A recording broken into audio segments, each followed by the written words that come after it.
Lisa included, Mhm. writing about the experience from the label side. So that's really it, man. It's super low key. I've talked to, kind of everyone, and Lisa's, oh, Dave would be awesome for this. So I'd love to talk to you about, your drums and your upbringing and how you got into this world. And then obviously there's Enemy, but then there's also this ridiculous thing that I didn't know, that you are the drum tech for every band in the world. And Yep, then we'll talk everybody. about some other stuff. Yeah, yeah, that sounds good, man. That's a cool background. It's interesting how things kind of fall into place, you know. We don't know the direction always, but usually we find our path. It's a good way to look at it, I guess you could say. I totally agree. It's funny because V13 Promotions, now V13 Promo, um, when we established the company, we try to always do things visually as well as audibly, like tie in all the different senses. So for us, colors are so important, and we use the pink of a orchid as our main color, and it was all of a sudden very like cool and kind of neon, and the accent color was teal. So as soon as he came on, I was like, oh, those are the colors. Didn't even plan that actually at all. This is just my friend's company, Iron and Ink Clothing. It's a really cool company. You should check them out. But this is a shirt that they just sent me like last week. So it's ironic that this interview is happening now that got pushed back quite a bit just because we got really busy with life. And so yeah, it kind of uh, worked out ironically perfect. are you a dad by chance? No, just a dog dad. Dog, cats, and chickens. Well, fair. I was gonna say, like, there's a little bit of dad joke in there because you said ironically, and you're wearing ironically, so it's kind of, Nice. I, Nailed I it. will I will always stretch the humor too far. That's better than not having any. That's true. So this is kind of the flow of the chat. Why don't we start with the basics? I know that you're from Dayton originally, and I believe that you're now in Cincinnati, or at least the band is. You've been drumming for over 2 decades. Uh, how did this even start? Like, was it pots and pans? Was it something else? Where did the music get a hold of you? So yeah, I actually moved back to Dayton just this last fall with my girlfriend, longtime girlfriend. Been together for going on 7.5, 8 years now. But we lived in Nashville for a while. I had a gig down there before I was in Enemy, and it made more sense to move home to be close to family because at a certain level in the industry, you can live almost anywhere as long as you're near an airport, and you can get flights to wherever your gig is. So it kind of worked out really well to be close to my dad and mom for health reasons. They're doing fine now.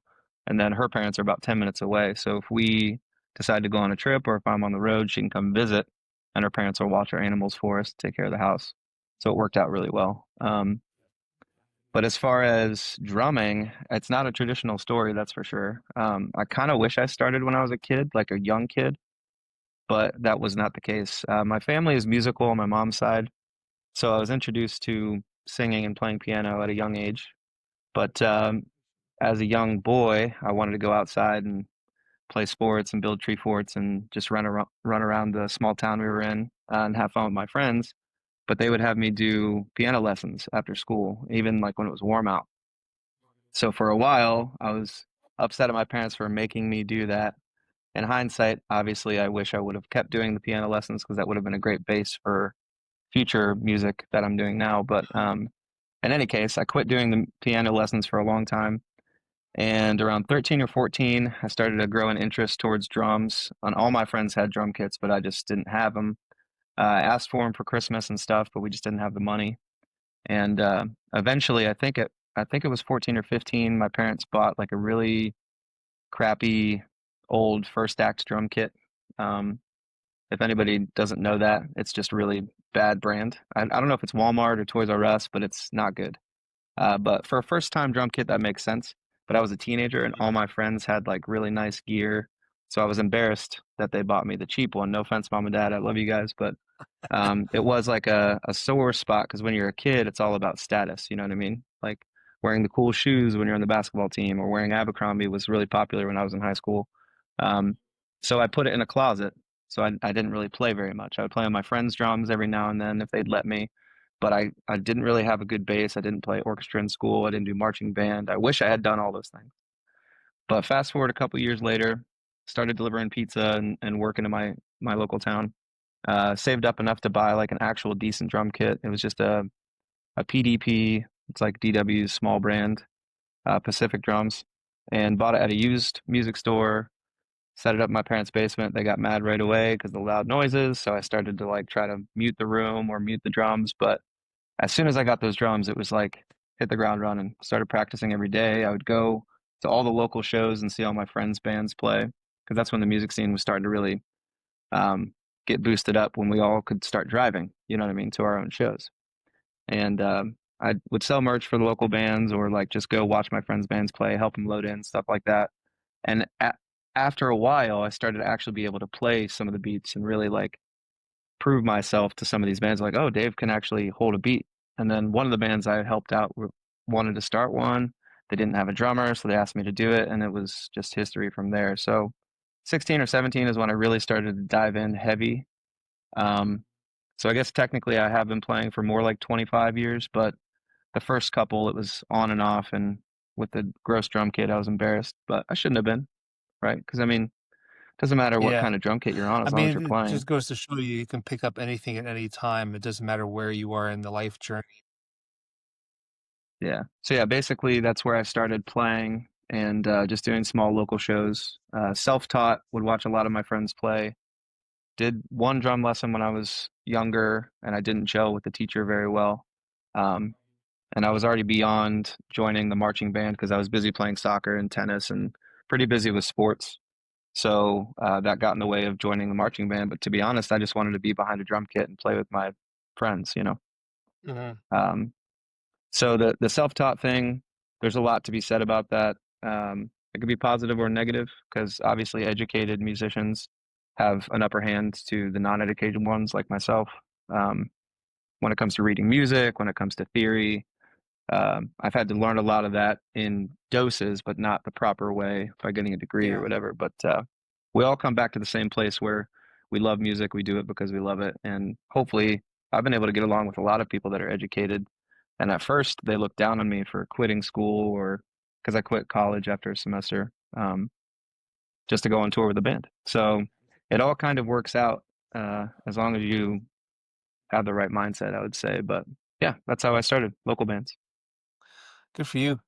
It's funny is that there's an Einstein quote that says, "Education is what remains after you've forgotten everything you learned in school." And so, who cares if you didn't finish school? Who cares if you don't have the quote unquote education? What matters is that you found your passion and you teach yourself and learn along the way.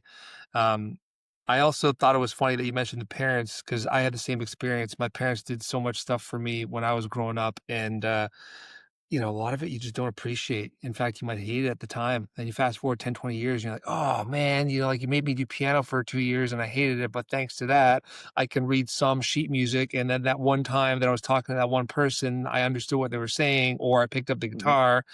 Um, so yeah, it's important to have those bases. Were your parents or any other people influential in you kind of pursuing that, or was it all yourself, pursuing the love of drumming? Um, I wouldn't say it was my parents, because they didn't fight it, but they wanted me to try piano or guitar or other things that my siblings had done. Both my Mhm. brothers played guitar and sang, and my sister played piano and sang. All heavily involved in church when we were younger. So I did play in church a little bit too after I started playing drums. Um, and I played in a church as well after I graduated high school, just for a little while. Um, but I would say it was mostly my friends in the local music scene. So I could say Colin Jones, a very good friend of mine from back in the day. He was the lead screamer because I was in some heavy metal bands of a band that I was in for a while. And he actually was a drummer originally. So I used to go and help him set up or watch him play and like encourage his band and stuff, sell their merch, whatever they needed. And watching him and a lot of the other local drummers in the music scene, it was just encouraging to see um, their joy in playing. And I was like, I want to be that guy. And it was never really like sold out shows. It was always like 20 or 30 people in these small clubs in Dayton, Ohio, like the Attic or the Gathering Grounds or churches, a lot of shows at churches, um, and the gymnasiums and stuff. But it was just, I couldn't fight the urge to play. You know what I mean? It's not like I tried, but it was definitely like a drug almost immediately. I fell in love Mhm.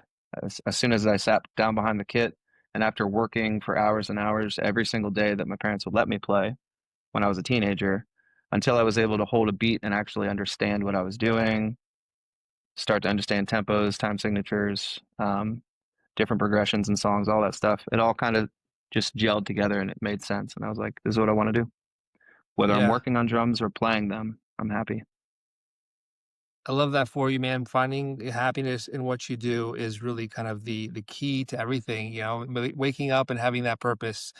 You touched on two things there that I want to discuss a bit more. One was church, and the other one was this idea of getting to a level of success where you can, as long as you're close to an airport, you're good to go. Talk to me about that. You know, the average band is like, I'm going to get into a Sprinter van and just rip around as much as possible. Did you go through all of that? What does it feel like being on the airplane model, so to speak? Um, yeah, so I guess I probably should have reiterated, but I didn't know how deep into the timeline we wanted to go right away. So what I mean by being close to an airport is the other side of my career, besides playing drums, is teching drums. As a drum tech Right. and a playback technician, depending on the artist and what the needs are. Um, I've been very fortunate to advance in a way I just didn't see coming. So in 2019, I kind of took a break from teching. I was working with All That Remains, wearing a lot of hats. Love those guys to death, but it was wearing me thin. With different tours, there's budgets obviously everywhere. So if you work for a band that's on a tight budget, they want to have less crew but have you do more things, and it's just because that's how it works at a certain level. Um, so I was doing drum teching, but I was in charge of the trailer pack, all the playback stuff I would do for those guys, stage manage whenever they needed it, and the guitar tech and I would work on RF together for all the wireless signal, and we would try to coordinate what we could um, for the band when it came to helping with the rider or TM assistant stuff because we only had one TM, and sometimes it was a band member that would TM. Um, and there were shows, or actually tours I did where I was doing drum checking, playback, and merch for those guys. So it really just depends on your drive, and it was a lot. So it took it out of me, and I was like, I'm not playing drums. I don't really like this style of living. Wasn't Mhm. getting paid what I thought I should be for all the work I was doing, and so I technically quit, went back to construction. Um, but then I got the call in the summer of 2019 to go work for Marilyn Manson. So I took a big pay jump and also like size venue jump and artist jump. So then I realized, oh, I can get paid to only do one job or two jobs, Mm. and I'm making twice as much, if not more, than what I was making before. Plus, I get my own hotel rooms on days off. My flights are paid for. My food is paid for. Um, a lot of perks, you know what I mean? Then I started to see that side of the industry, and I was like, this could actually be something I can really get into. And if I budget my time and my money, I can make time when I'm not on tour to play in my own bands or to record in my own studio or build a studio and maybe get commissioned to track drums for different artists. So it's Mm. been a wild journey, but like it's opened up so many doors, not only for my network, but for time at home. So like if you're willing to travel 6 to 8 months out of the year for the right size artists, you can take those 3 or 4 months off and not work. And you can just focus on your own projects at home or traveling with your family or whatever you want to do. So there are big perks, but huge sacrifices at the same time. So that's what I mean by living anywhere. I can work for any of the artists I work for currently. They'll fly me to where rehearsals are, or where the storage is to load the truck, or to where the tour starts, or whatever. So there's a Yeah, big perk to that. You don't have to that live in the makes same city as the people you work for.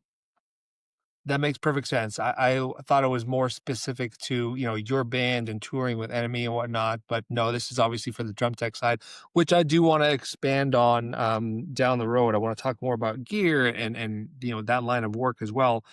Okay. But talk to me about church because, like I said, this you know this conversation I want to weave in mindset and faith because it's life is difficult. Life can be challenging. We need tools and tricks to keep us going or even just keep us coming back to the path, right? Like you have a fight with your partner and you're knocked off and how do you like repair and get back on the path? It might be with your bandmates. It might be like, you know, your gear gets stolen. Um, having performed in churches growing up, like is faith a big part of who you are or is it just that that's where you performed? Talk to me a bit about, mindset and where it started for you. I got you. So our our upbringing was much different than most when it comes to a faith-based home, I would say. So my parents took me and my three siblings over to Budapest, Hungary. So we were missionaries over there for about 3 years. Cool. From the ages 3 to 6 is when I was there. So I like went to kindergarten there, um, learned the language, started to go to school. We were all speaking it fluently, and the plan was to stay there. But we lost our missionary support from the churches that were funding our mission, which is basically just to plant more churches for groups of people that wanted to worship that couldn't afford it. So my dad and a few others from the mission agency were really good about helping them raise the money they needed and like putting the people in the right places and moving things around to make sure that they could find a way to have their own building to worship in because a lot of these people were doing it in their homes and school gyms, stuff like that. So it was a really cool way of being brought up, I would say. And then once we lost our missionary support, moved back to New York where I was born, and then slowly moved our way to Ohio where my dad got a job at Cedarville University doing um, directing all the missions teams. So he's still in charge of all like that kind of stuff. So they're still heavily in the religious side of living, and he still sends teams all over the world. And he's turning 70 this month. Um, Wow. so hopefully he'll get to retire eventually, but we'll see about that. He's a hard worker, but he is truly passionate about his faith, which is inspiring. And I would say having that upbringing has given me a solid basis for morals and in a way to make right decisions, whether you believe in a higher power or not. So I would say Mhm. I've definitely not gone back to church since it's been a long time, but I think organized religion has its place in certain areas, but in my life, I don't think there's a place for it currently. I do believe in a higher power, and faith is something that I think can be interpreted um, to each person. When you put a label on it and you start getting into the details of it, because I was brought up in a certain way, I realize you can have your own form of worship. You don't have to go to a place to do it. I could be here playing drums, and that could be Yeah. my form of worship. There's a way to just be a good human, and it's one thing I did want to say when talking about my upbringing and the religious side is like my dad would tell me before I'd leave every day, be a blessing. So Yeah. no matter what, like it doesn't matter if you're having a bad day or whatever, as long as you can make someone smile and be a blessing in their life, you help them. They drop a book in the hallway at school, pick it up for them, or encourage somebody, ask them how they're doing, reach out to somebody you haven't talked to in a while. Stuff like that is really what I've taken away from that and just being a loving person. And you don't have to go to church to be a good, loving person, you know? So my side of things compared to my parents, if they ever watch this, they might be like, "Oh no, he's not going to church." But I still love them, and I know they love me too. And I think we all have flaws, but as long as we have a good heart and we take that with us and show everyone love and be a blessing, I don't think there really needs to be a label on my beliefs or a church I go to. I totally agree with you, and I appreciate you sharing that. It's funny how there's so many simple lessons that we forget as humans, as a society, that, for example, the best way to receive is to give. You talked about picking up that book for that person. If you do good for others, then ultimately it comes back to you in some shape or form. Do you feel that within your circle, within the music industry, that you do see a lot of that? Not necessarily the faith, but just the kindness, the goodness? hmm Yeah, the music industry is it's a beautiful um, place to be, whether you're working or playing or even just going to shows. I don't know a lot of people that have gone to shows and have been upset afterwards, you know? It's therapy in so many different ways, but the music, it's a lot smaller than you think the music industry is. So you could work with a heavy metal artist from like France, like Gojira, for example, great band. But that same Yeah. person, whether they're a guitar tech, a front of house person, hospitality, tour manager, they could go work for Justin Timberlake the next week. You really don't know. So the music industry is small when it comes to the networking side and like the people that are in it.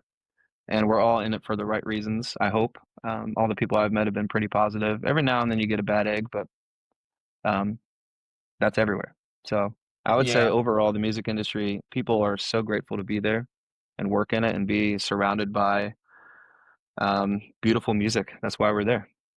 It's you can't be upset, in my opinion, if you're working in the music industry. I mean, obviously you have bad days, but how cool is it that we get to be surrounded by music every day and get paid to do it, you know? I totally agree. I mean, there's literally millions, if not tens of millions of people that would kill to be in your shoes or my shoes, being able to have these conversations, perform in front of audiences. You've obviously teched on a pretty high level now, and we can Mhm. talk about some of those artists afterwards. But the industry is known for having its dark side, its shady side, bad actors, maybe it's ego, maybe it's money. Have you been able to avoid most of that? Do you think there's a trick to it? Is it just showing up as yourself? What do you think it is? That's a good question. Um, I've been able to see both the good and the bad of the industry. Um, Things can get sticky without, putting people's names out there or soiling Mhm. anyone's name or anything. It's just you definitely want to come in with the right mindset. Um, if you come in with a bad attitude, most of the time you might be met with a bad attitude. Um, that's like the mirror effect.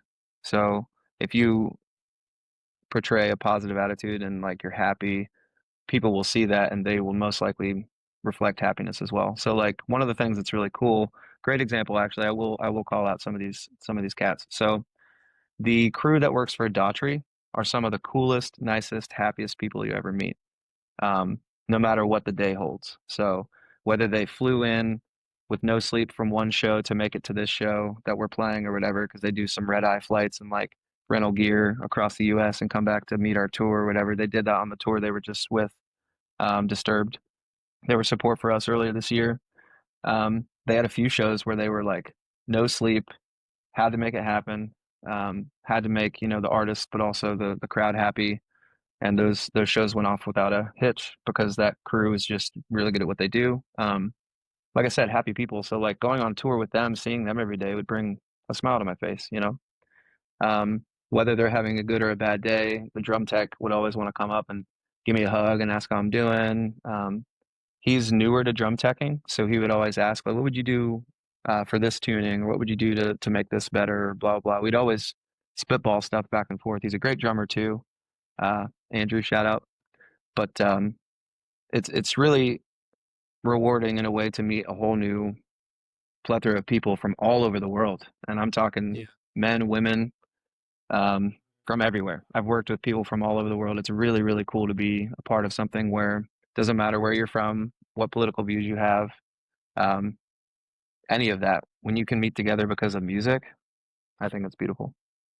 I agree, and it's funny, like, obviously, this world's become so polarized and politicized over the last half a decade especially, but what you said there resonates so much with me. It's about character, right? Gone are these days. I hopefully we'll get them back where it didn't matter, like, who voted for who or what religion you were, like, it's how you showed up that mattered, and I think that what you're saying is that you're very grateful for who you are and the opportunities you have, and whether you have a red eye or not, you can choose how you're going to be that day. You can choose to be in a grumpy mood or tired or whatever. And even if you are exhausted, you can still choose to be an ass or not an ass. And the more of us that choose the kindness, the more that that's going to perpetuate throughout our lives and our days and our jobs. So it Mhm. sounds like you're putting a lot of that out, a lot of the good vibes. I try to trust me. It's not always been this way, and for any of my close friends that have seen like me talk negative about things, it's not me wanting to do that, but you still have to be able to vent and be able to talk things out. But I would say Uh-huh. for the most part, yes, I try to bring everything positive to most of the camps I work with. But like I said, we're all flawed, so I'm not perfect. There are days that I have Absolutely. bad days, and I try to keep to myself until I can get that negativity out of my head uh, without trying to spread it to other people. It has happened, you know what I mean? Like I said, I'm not perfect, but I try to do what I can to stay as positive as possible because you have to be thankful for being alive, number one, but number two, being able to work in an industry that's as broad as ours is and seeing the world and playing music, but or just working with bands, it's awesome. Yeah, I agree. You actually said something there that made me remember. I had Frank Zumo, another very well-known drummer, on a couple months ago, and we had a great chat. He's a dad, really rad dude, has a book out now, very focused on mental health and you know, spiritual healing and all that fun stuff. And he said that his world really changed when he got a passport and started to travel, and that he was so inspired by that, that he's kind of like doing it or forcing it upon his kids, right? Like we talked about things our parents do for us, because it opens the mind when you start to see different cultures, different societies. And that's how you started your life, you know, being literally in Europe. Um, do you feel like traveling and seeing all the cultures and interacting with other people is part of why you're grateful and positive? I think a lot of it has to do with that for sure. It makes travel easier and knowing different cultures before you go to those cultures or to the different areas of the world, I should say. Um, it makes it so it's more accepting, I guess, in my brain, or like, um, how do I put it?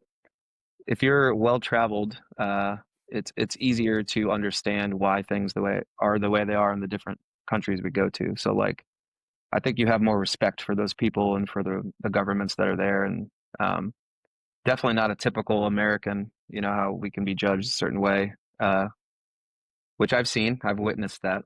So there are Americans like that, but there are people from other countries like that too. So I think it's just a personality thing that unfortunately we sometimes get a bad rap in America. But we're not all bad, I promise. There's some really beautiful people out there. But yeah, it's definitely a huge advantage in my opinion that I've been able to travel internationally well before I became a full-time music industry professional as a drummer and a drum tech. So after leaving Europe, I would still go on trips with my family. So when I was 12, we did Australia for a couple months, traveling with the music team. Same idea, different Mhm. churches, stuff, and didn't play any churches, but we took a music team over there. Went to Costa Rica, played soccer with traveling soccer teams, all still religious based when I was younger. So all of that definitely collectively has helped me realize like international travel is a lot easier than people make it seem. And most people in the world are kind. You just gotta go, I agree. you just gotta go check it out. I totally agree. I'm of the opinion after 45 years of living on this rock that almost everyone is center, and then everyone is just slightly off center in different opinions and different beliefs. And Mhm. at the end of the day, most of us just want to be happy and to be left alone with our loved ones, family, friends, dogs, whatever it is. And then we'll, you know, reconvene the next day after we've had some sleep and regrouped. Right. You mentioned Costa Rica, you know, talking Yeah. about, going with the flow and Pura Vida. What an awesome place to, get a little bit mellow vibe going. Mhm. You brought this up, so I have to ask, because I too have been on quite the arc in my life. You know, you mentioned you weren't always like this, you know? Was there a very specific point in your life when you went from, this person to more relaxed, more grateful, more kind? Talk to me a bit about Mhm. that if you want. Or if you care to, I should say. Yeah, there were some pretty major life events that happened around 2015. Um, my dad getting sick, some family things that have caused rifts that we'll never be able to change. That have, luckily, I've been shown grace, and a lot of us have made mistakes in the past that we can't really get away from. But the good thing is you can forgive yourself and move on. Um, Without going into details, everyone, like I said, everyone makes mistakes. So that Yeah. year was crazy. So I got let go from my job.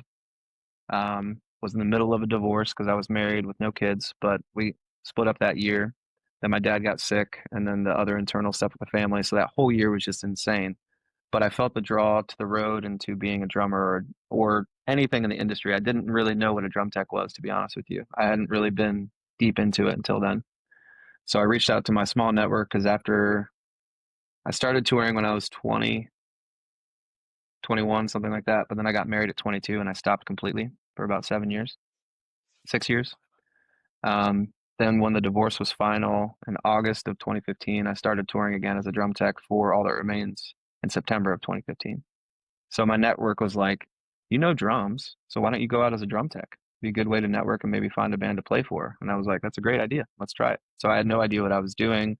I knew drums, I knew how to tune them, I knew how to play them. But I did lose a lot of my chops and my network from not playing for almost 6 years. Played a little bit Mhm. locally, but not full time. Um, so I would say that whole year transitioning from a full time regular job kind of person to a touring professional. It still took a lot of time to get to where I could be comfortable with the touring life, by the way. That's never easy. You got to find a good balance. You have to work for multiple bands or balance your money, or there's a lot of ways to do it properly, or do side work when you're home, or have a job where you can leave or work remotely. I didn't know any of that stuff at the time. So I'd only worked for one band and was playing in cover bands when I was home to make ends meet.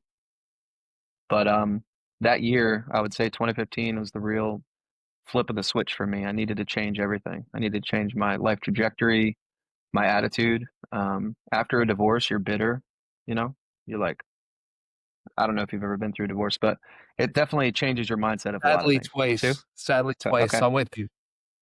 I got you. So yeah, it was a lot that year. And luckily I love my family. They've been very supportive, even from a distance, which is fine. And finding the girlfriend I'm with now, later on, not until 2018, it's been more support than I've ever felt before. Being able to take care of the animals while I'm gone and put up with me being gone a lot. That's not easy. So I commend her all the time, because this kind of a lifestyle is not for the faint of heart. You have to have a very strong will, but a good relationship too. FaceTime all the time, text conversations, phone calls, all of it. You just have to be way more on top of communication than a normal relationship. Because you're not going to Yeah. see me for dinner, you know what I mean? Because I'm maybe in Australia or in Europe for 2 months or something, you know what I mean? There's always that part of the industry that you can't really change. Mhm. Being gone is just part of the deal. Yeah. I mean, So, it's no different than what was in the past. You know, some people grew up with their parents being traveling salesmen. It was the same thing. It was like being on a road. I mean, even Bourdain, who I admire greatly, is one of my top three inspirations. You know, he always talked about the joke that he was just an artist because he was literally traveling the rural world most of the time, filming. Hence the documentary Roadrunner. It's not easy, but you mentioned having a strong bond, having a heart, like a good partnership, I think that's so key. It sounds like, you know, just to kind of cap this off, it sounds like you went through a hellacious period and metaphorically and literally you went on the road in search of yourself, you know, mhm, to find out who you're gonna be going forward. mhm. Is that accurate? That's pretty accurate. Yeah, I mean, I've talked to a few people about it in interviews, but not that many. Obviously, close friends and my girlfriend and the band that I'm in. They all kind of know my journey, but it was perfect timing. Yeah. Ironically enough, I'm a drummer, so I need to try to have perfect timing. I'll never be perfect, but I'm gonna try. But that year, it was capped off very well by being able to find a new group of people that I'm still friends with to this day. Even if I don't work for them, I love the guys in all that remains. They'll always be friends. Um, Learned so much from them, and yeah, it's been a wild ride ever since. So they are the first band I worked with. So I would say they launched my teching career for sure. You started this conversation by saying like, "Isn't it crazy how you don't know, like, where you're gonna go and how your path works out?" And you just said something that I never thought of before. You know, there's this love of music that's organic and live off the floor and just do one take, and yet with drumming, it's all about precision, but that is life, right? You're trying to find the precision of life, but no matter what, you will get knocked off that path, so it's about "Oh, I missed that beat, but it's okay. I'm gonna get the groove back." It's almost the Yep. perfect metaphor to what you and I are trying to live. Hmm. Good call. Um, so here you are, you've had a crazy life change, you fall into, teching, and then fast forward 10-ish years, and now, just looking at my notes, Mapex, Vader drumsticks, Sabian cymbals, and a crazy list. I mean, I'm just going based off of what I saw in the bios and whatnot, and correct me if any of this is wrong, but Disturbed, Stained, System of a Down, Lady Gaga, Seether, I Prevail, Greta Van Fleet, Korn, Marilyn Manson, Ace Frehley, All That Remains. I mean, that's a hell of a Rolodex and experience to have under your belt. Like, how does it feel now talking about, like, you never know where life's gonna go? 10 years ago, could you have imagined this? No, I couldn't. Definitely would, 20-year-old Dave, I'd be pinching myself now, almost 20 years later, after I think it was 20 to 21 is when I stopped playing to be Mm. with the future ex-wife and thought that was the path I needed to go. You know, the find a girl, get engaged, have a good job, get married, buy a house, all that. You know, the standard living that you were taught how to live. I guess I don't know. At least that's Yeah. how the traditional way is. So wild, man. I would have never thought I'd be where I'm at, but very thankful and looking forward to the future. I mean, it's the network just keeps growing, and it's awesome to be able to be part of some of the coolest shows in the world, you know. Um, and hopefully it just keeps going up. If you had a choice, are you teching or drumming, one or the other, or is it a combination of both? Do you love them equally? Talk to me a bit about your true passion, push comes to shove. No, I don't love them equally. Playing is my passion. Getting behind the set. And so this is the work, is enemy the reward then?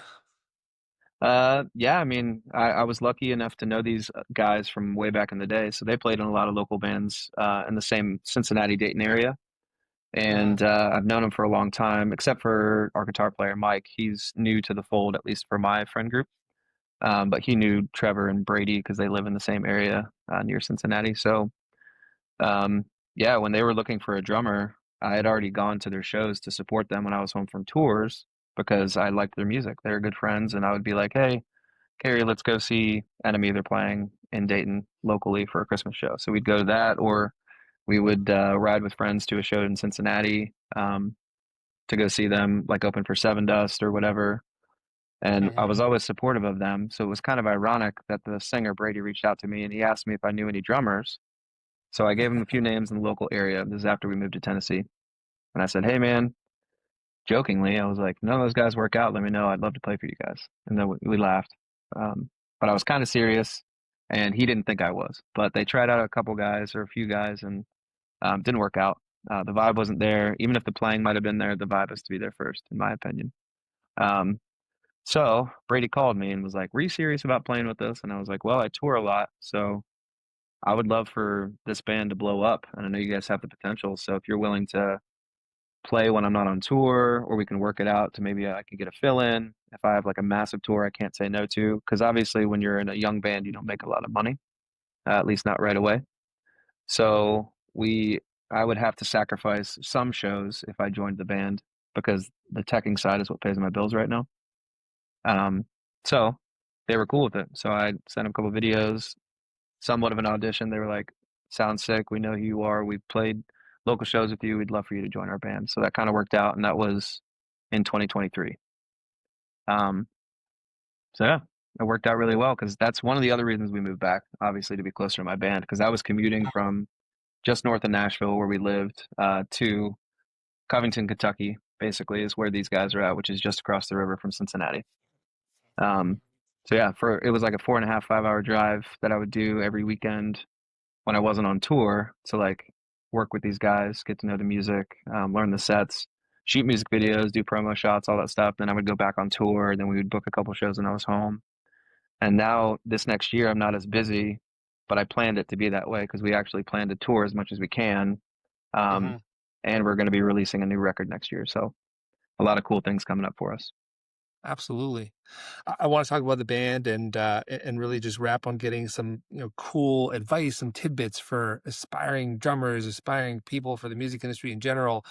Yeah. Random question. If someone is such a sought after drum tech, but is also a drummer, um, does the drummer ever not want the drum tech because they're so passionate about drum teching? Do you ever see a point where you're like, "No, no, no, I don't want a drum tech. It's just me. It's me." Or do you wanna offload that work? Hmm. What do you mean? So you think a drummer would be intimidated by me wanting to be the drummer so bad? No, I mean, like, you as the drummer, would Oh, you not want oh, a tech because you're such a good tech? Do you know what I mean? oh, no, no, no. If I ever have, so a good example, we just played a headline show a few nights ago, in Covington, Kentucky, because we have some guys in Dayton, some in Kentucky, Northern Kentucky. So Cincinnati is our hometown. Is how we kind of made that happen. So Madison Theater is like their hometown theater, and we played a show there. It was a really good time. Always a good time when we played Madison Theater. But my friend Vic, another local drummer from the Dayton area, he hit me up randomly a year ago. He was like, "If you ever need a drum tech, let me know. I'd love to learn from you and like help you out." And I was like, "Cool." So we had a couple headline shows where I knew that there was going to be a lot of people. We do VIP meet and greets that actually sell pretty well for us being a smaller band, which is really encouraging. But that means a lot of extra work. So like setting up all the gear, doing all the playback stuff for the band that I do, obviously playing the drums, then also doing the VIP meet and greet, plus getting all our friends and family in. It can be a very busy, overwhelming kind of situation. So I asked him, I was like, I can't give you a lot of money because we're not any money we make right now, we put back into the band. So I was like, I can talk to the band, see if we can throw you a few bucks or something. But I mean, I could give you advice or you can pick my brain on anything drum wise and like we can just kind of have a drum nerd situation. He's like, I would love that. Let's go. So he's helped me for a couple of these headline shows, including this one we just did. We both set up together, but then he would tear down everything for me, which is great. And during the show, I really don't need much unless something crazy happens. Like most drummers, you just got to maintain. Like if a cymbal breaks or um, they run out of sticks, they run out of water, any of that stuff, like a normal tech would do.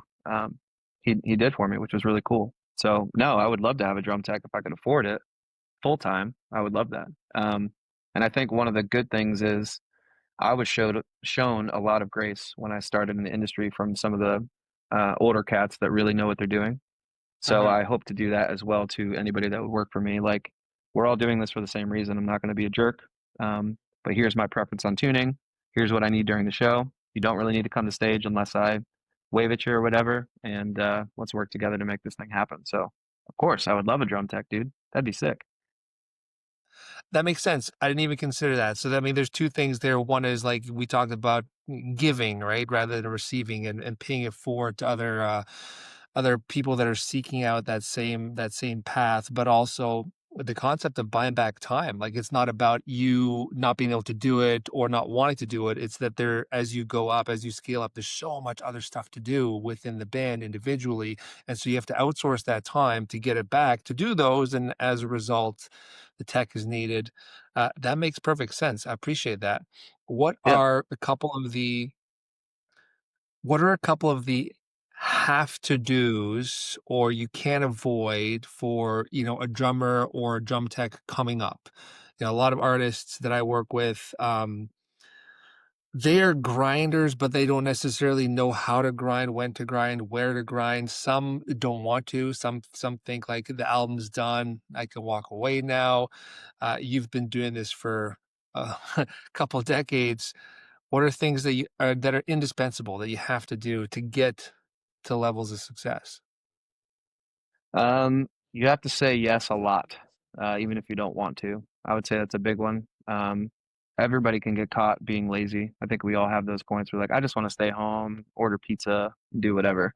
I would say until you are comfortable, which I still am not there in my brain. That's why I built a studio for recording. I want to get better at the recording and producing side of things. I can always get better at tuning. So I know for a fact when I send a couple of stems to a producer, like my buddy Frank I'm working with right now, if he doesn't like the tone of something, he'll ask me to retune it and retrack it, and I will. Um, Normally, I have a pretty good grasp on what he wants because we talk beforehand, and I've tuned drums for quite a while, so I do know a little bit about that.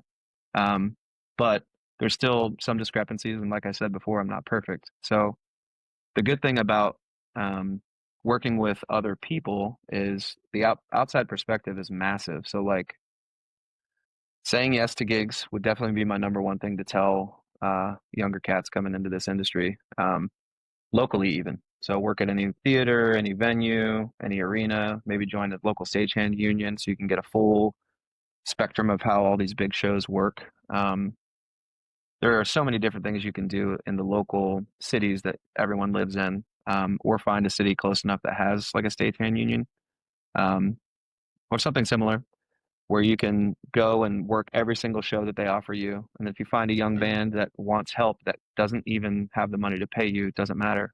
Go, go help that band out. You know what I mean? Set up the drums, help them tune the guitars, learn how to change strings on a guitar, learn how to run monitors for a local band or a local venue, learn how to do lights, learn how to do front of house, or just be there to be a stagehand and just load stuff on and off stage. There's so many benefits to even just going to one show and helping every single band do all of the things that they normally would do. Oh, the dogs are going crazy outside. Um, That's all right. yeah, but yeah, there's so much that I could say. There's just not enough time to say all of it. But I would say the first thing would be say yes to every opportunity that you're able to do. Obviously, don't stretch yourself so thin that you can't breathe. Um, but it's important to learn all the aspects of the industry. So when I was early on, I did merch when the band needed it that I worked for, drum tech, monitors if I knew how to run them, playback if I knew how to run it, or I would learn. Never ran Mhm. lights, but I've done almost every other aspect besides that. Lights in front of house, I haven't done those too. But don't you think it would be a benefit if there were opportunities that no one ever said no to? I think that you could learn from it, whether you're good at it or not, but you'd find out pretty quickly if it's something that you want to do. I would think. Um, I agree. but yeah, Qualify. hopefully that answers that. I don't know. There's so many different ways to look at it. No, that's perfect. I mean, I agree. It's important to qualify things out. I always say that the worst thing to do is to not move because if you're not going down a path, how are you going to know that it's the wrong path? You know what I mean? Then you Right. wasted all that time deliberating if you should take the path only to realize it's the wrong one or the right one. So just go. Um, yeah, that makes sense. Make sure you're saying yes to opportunities and get involved with the local scene and constantly be learning. I mean, that's just a great life lesson in general. Uh, One last question before we start to wrap up here is we mentioned a lot of names, from the drum teching perspective, some quite big. Mhm. Give me example of a moment where you were like, wow, what the hell is going on? How am I on this stage? Or how am I back here, in the last few years where you just feel like not that you've made it because it's cliche, but just that you would have never expected this in your wildest dreams. Okay, I can give you two because there's plenty, but I know we don't have that much time. So the first one would be so I was fortunate to be asked to drum tech for Lady Gaga for her jazz residency in Vegas.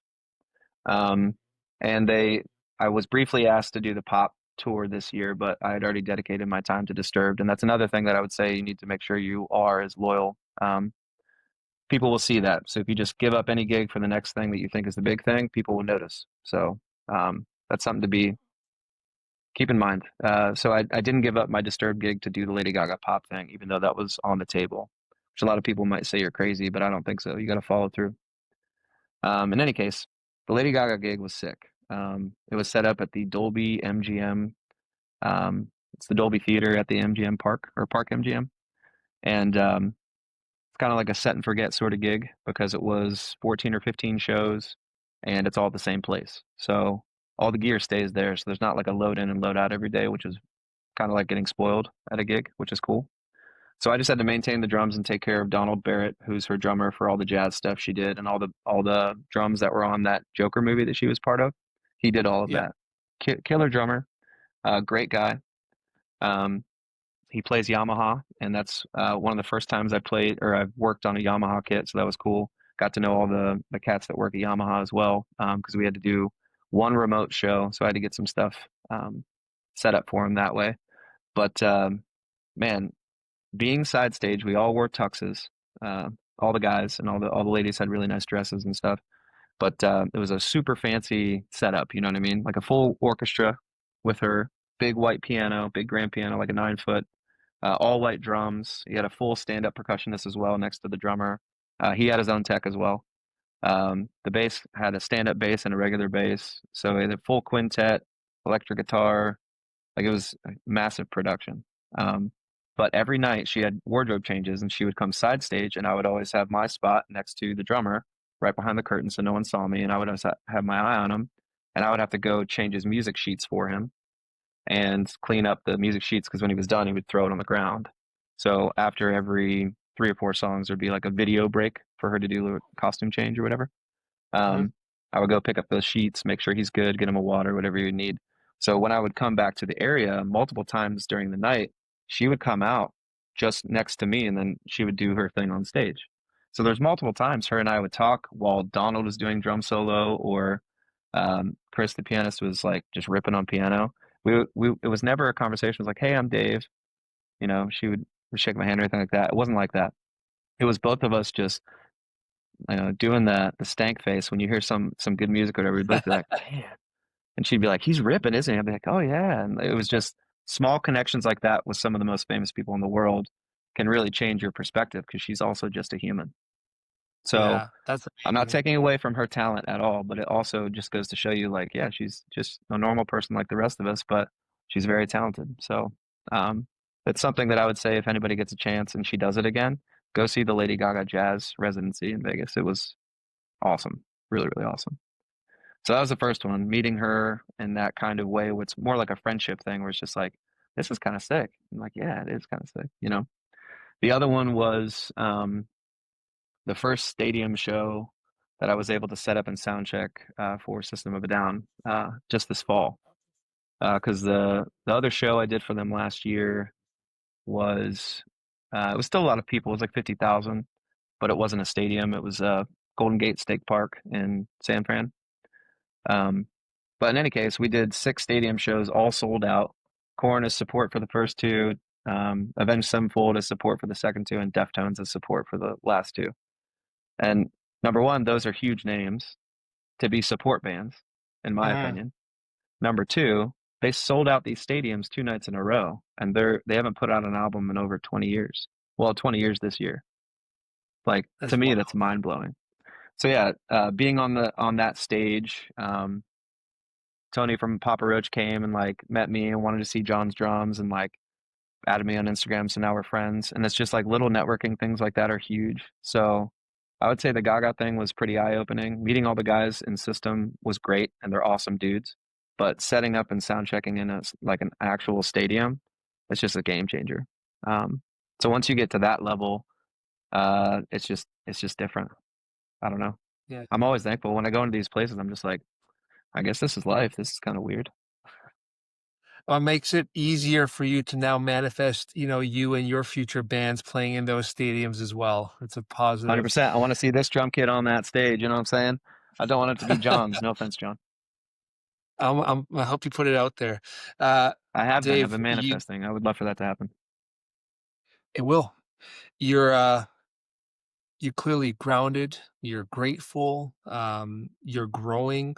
There's so much about you that makes sense as to why you are where you are and that arc that you've been on. And it's never going to end, right? It's just going to keep going.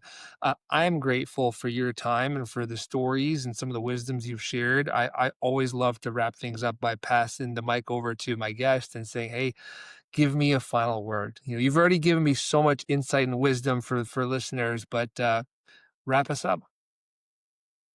Oh man. Well, I appreciate you having me on, by the way. I like your vibe. This is a really cool podcast. I need to check out some of your other interviews, especially drummers, because I'm a fan of drummers, obviously. Drum nerd. Um, but I would say one of the best things that I was told by a lot of the music industry people is that if you want to advance and make your way to the top, like a lot of people have said, I'm at the top, but I know I'm not, and I know you could always go higher and you can get better. Um, Thankful for where I'm at for sure, but you can't stop and you can't quit. If this is really what you want to do, I've had many opportunities, and I told you I did technically quit Mm, working with All That Remains, but I got the call to go back on the road, so it was almost like a sign that I wasn't done yet. Um, yeah. and that might have been a mistake on my end, but I'm thankful that I decided to go back to it because it's led to where I'm at now. Very thankful, happy, comfortable, and able to balance my time between teching and playing. And the not quitting thing is one bit of advice I would say is a big one. But the other big one is there's nothing wrong with funding your dream. So a lot of people think that you need to quit your job to become a rock star and go on the road and be broke in a van and make that happen that way. I don't think that necessarily is true.